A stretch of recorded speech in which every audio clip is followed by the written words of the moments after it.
अस्सलामुअलैकुम, बिस्मिल्लाहिर्रहमानिर्रहीम। Welcome to kitchen with Anshara. आज मैं आपको बनाना सिखा रही हूँ नान, जिसके लिए मैंने लिया है 500 ग्राम मैदा लिया है, 3 टेबल स्पून दही, 1 table spoon full cream milk powder, 1 teaspoon चीनी, 1 टीस्पून नमक, 1.5 teaspoon baking soda, 2 teaspoon baking powder, 2 table spoon तेल और ये नीम गर्म पानी लिया है गूंदने के लिए मैदे को। अब इसमें डालेंगे सारे ingredients, baking soda, baking powder और नमक, चीनी और मिल्क पाउडर। इसको मिक्स कर लेंगे हाथ से अच्छे तरीके से।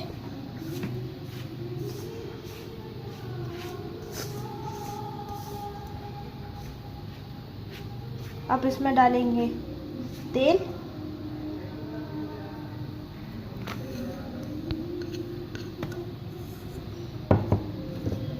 इसको मिक्स कर लेंगे हाथ से अच्छे तरीके से। अब इसमें डालेंगे दही,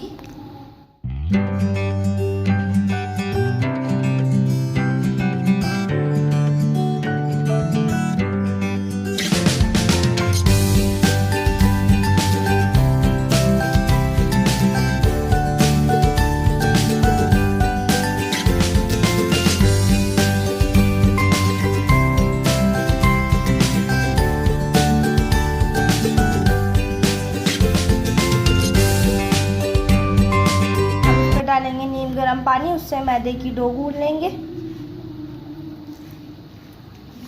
बहुत ही नरम डो गूंदेगी, ये सख्त नहीं गूंदी जाएगी।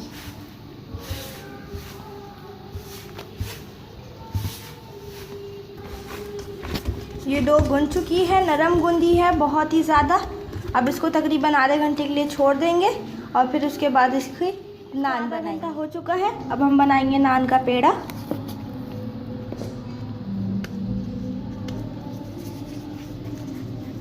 इस तरीके से इतना बड़ा पेड़ा बना के अब इसको बेलेंगे हम। ये तवा लिया है, इसको नॉर्मल आंच पे गर्म होने को रख दिया है नान बनाने के लिए।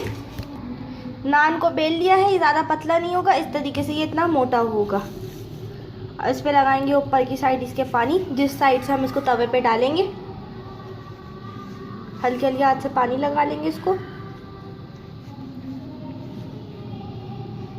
और अब इसकी इस साइड को पीछे की साइड पानी लगाया था और फिर उसी साइड से हमने नान डाल दिया है तवे पे। अब इसको इस साइड से पकाएंगे।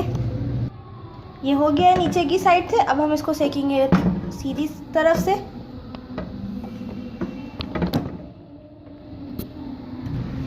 नान रेडी हो चुका है। अब इसी तरीके से सारे नान बना लेंगे और फिर इसको करेंगे आपको डिश आउट करके। दोनों साइड से बहुत ही अच्छा इसका कलर आया है, बहुत ही अच्छा लग रहे हैं दिखने में। ये नान रेडी हो चुका है। अब इस पे लगाएंगे थोड़ा सा मक्खन, जितना आपको पसंद हो आप उतना लगा सकते हैं इसमें मक्खन। बहुत ही मज़े का लगता है मक्खन लगाने से। हमने आपको बहुत ही आसान तरीके से तवे पे नान बनाना सिखाया है। होममेड नान आप कैसे बना सकते हैं ये हमने आपको आज बताया। बहुत ही आसान और अच्छे तरीके से नान बनाना सिखाए। इसके ऊपर मक्खन लगाया था, ये मक्खन वाले नान है और ये सादे नान है। अगर आपके पास मक्खन ना हो तो ज़रूरी नहीं है कि आप इसके ऊपर नान के ऊपर मक्खन लगाएं। ये वैसे भी बहुत अच्छे लगते हैं और नान मक्खन लगाने के बाद भी बहुत ही ज़्यादा अच्छे लगते हैं। यकीनन आपको आज की रेसिपी पसंद आई होगी। पसंद आई हो तो मेरे चैनल को लाइक कीजिए, सब्सक्राइब कीजिए और शेयर करना ना भूलें अपने दोस्तों के साथ, फैमिली मेम्बर्स के साथ। और अगर आप मेरे चैनल को फर्स्ट टाइम देख रहे हैं तो सब्सक्राइब करें और बेल का आइकन दबाना ना भूलें, ताकि जो मैं रेसिपीज़ डालती हूँ वो सबसे पहले आप तक पहुँचे। मेरे फेसबुक पेज को भी फॉलो करना ना भूलें, जिस पर आपको रेसिपीज़ मिल जाएंगी। अपना ख्याल रखें, मुझे दुआओं में याद रखें। नेक्स्ट वीडियो तक के लिए अल्लाह हाफ़िज़।